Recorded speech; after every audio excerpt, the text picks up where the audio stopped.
Good evening, and welcome to another one of my segments of A Verse a Day Keeps the Muslims Away. Today I'll be talking about the status of women in the Quran. Shall we begin? First, Surah Al-Baqarah, the cow, verse number 223. Your wives are a tilth to you, so go into your tilth when you like. So essentially here we're saying that a woman is really nothing but a piece of land, and you can go and plow it whenever the hell you want without asking permission or anything, so your wife is just there for the taking whenever you want. Moving on, verse number 282, same surah, also in Surah Al-Baqarah, and this one's talking about if you're doing some kind of debt, if you're borrowing money, then you have to get a scribe, and let's see what happens. Call in to witness from among your men 2 witnesses, but if there are not 2 men, then 1 man and 2 women from among those whom you choose to be witnesses, so that if one of the 2 errs, the second of the 2 may remind the other. So not only here do we see that 2 women are worth 1 man, but also women are so stupid and so dumb and that they're gonna forget. So we need 2 women so one can remind the other in case she forgets. What if both forget? Moving on, Surah Al-Ma'idah, the food, verse number 6. I love this one. When you rise up to prayer, wash your faces and your hands as far as the elbows and wipe your heads and your feet to the ankles. And if you are sick or on a journey, or one of you come from the privy, or you have touched a woman and you cannot find water, betake yourself to pure earth and wipe your faces and your hands therewith. So, before you pray, you ought to be clean. That's fine. However, if you've touched a woman and there's no way for you to clean yourself from the unholiness of the woman, go find some dirt and rub it all over yourself, because dirt is cleaner than a woman. Moving on, Surah An-Nur, the light, verse number 31. This is referring to the hijab. Let them wear their head coverings over their bosoms and not display their ornaments, except to their husbands or their fathers, or the fathers of their husbands, or their sons of their husbands, or their brothers sons, or their sisters' sons, or their women, or those whom their right hand possesses, slaves, or the male servants not having the need of women. I'm not sure if those are castrated slaves or gay slaves. It doesn't really say. Just male servants not having a need of women. Or the children who have not attained knowledge of what is hidden of women. So essentially here, you're supposed to cover up except for close family members.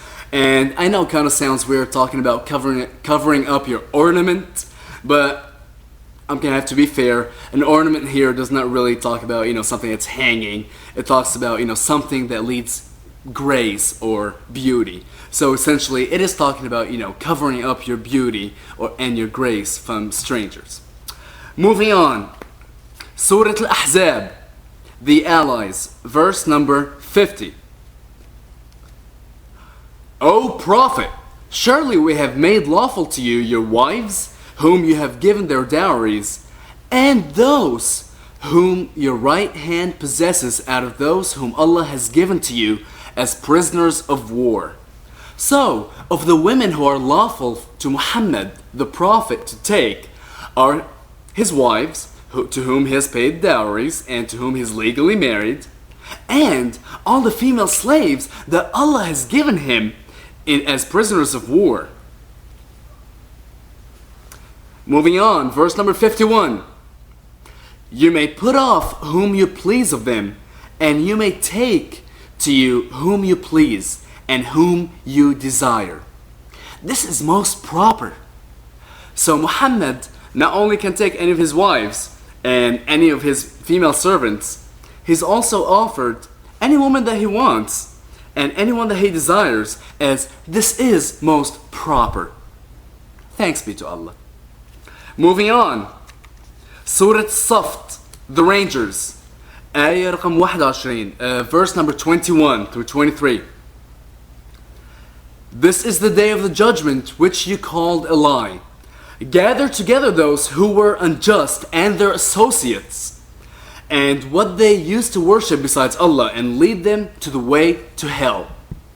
One thing I do want to bring up here is the Arabic definition of the word associates. I wasn't really clear on what associates mean. Here it says, احشروا الذين ظلموا وأزواجهم وما كانوا يعبدون من دون الله فاهدوهم إلى صراط الجحيم. Instead of the word associates, it's translated, actually the original Arabic is azwajihim, their wives. So, if a man lives a shitty life, if a man sins, if a man worships somebody other than Allah, lead him to the fiery pits of hell along with his wife, no matter what she's done. Because she's his wife, she's his tilth. Moving on. Surah Al-Talaq, the divorce, verse number 4.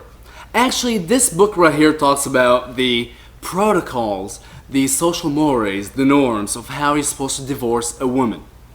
My favorite verse, however, is verse number 4, where it says, and as for those of your women who have despaired of menstruation, if you have a doubt, their prescribed time shall be 3 months.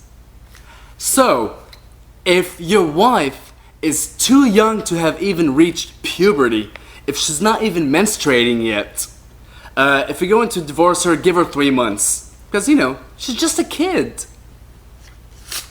And the very last one I want to go to is Surah At-Tahrim, the prohibition. Verse number 5. This is talking about the Prophet Muhammad. Maybe his Lord, if he divorce you, he will give him in your place wives better than you, submissive, faithful, obedient, penitent, adorers, fasters, widows, and virgins.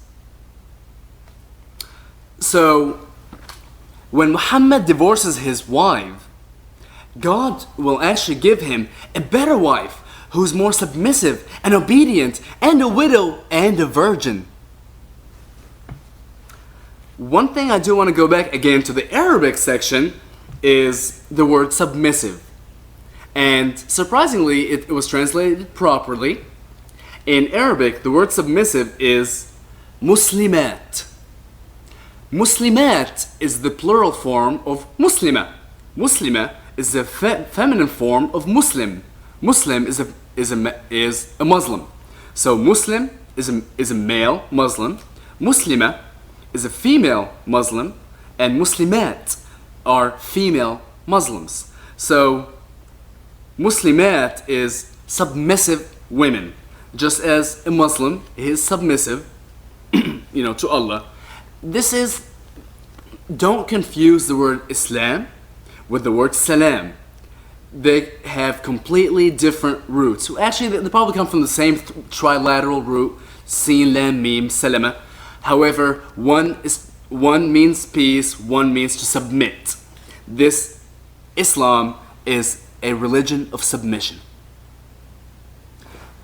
Now, to those of you that say, "Oh, I can find worse verses in the Bible, in the Torah, in the Talmud, in the Old Testament, in whatever," I don't care. I don't care. I chose to find the verses in the Quran. If you can find worse verses in any of the other books I've mentioned, good for you. I actually don't give a fuck. I chose to show the religion of peace, the religion of equality, and how it portrays women within it. Thank you very much for joining, and you have a wonderful evening, and see you soon.